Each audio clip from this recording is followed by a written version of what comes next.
बिगड़ल भेसबा काहे नहीं खूब बात मानत जाए तो हमरा के रोको जनी धनी जाए के दूर देशबा पैसा बिना घरवा के बिगड़ल भेसबा अरे छोड़ो ना हो फटलिटी छूट जाई बोले में जाए तो और पुटवाना राजा जी छोड़ के जइबो विदेशवा हर देबो वीजा पासपोर्ट बना राजा जी छोड़ के जइबो विदेशवा हर देबो वीजा पासपोर्ट बना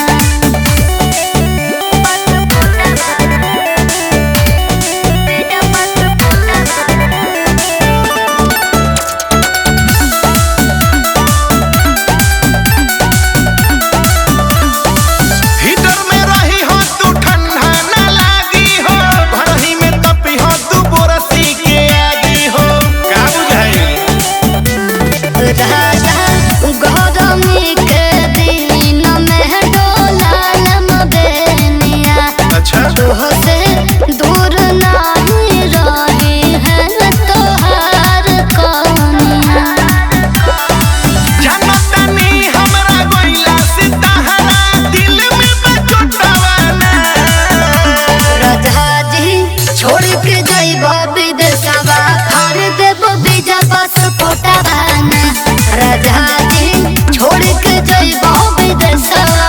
हर देबो वीजा पासपोर्ट बना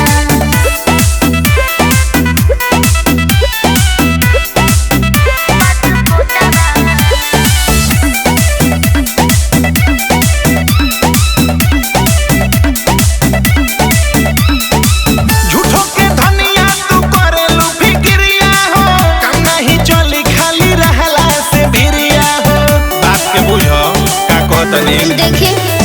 सोहिना सुन हमारा कोई साथ भूख नहीं थे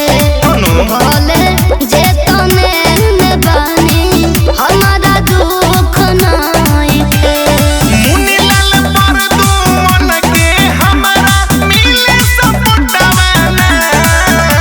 राजा जी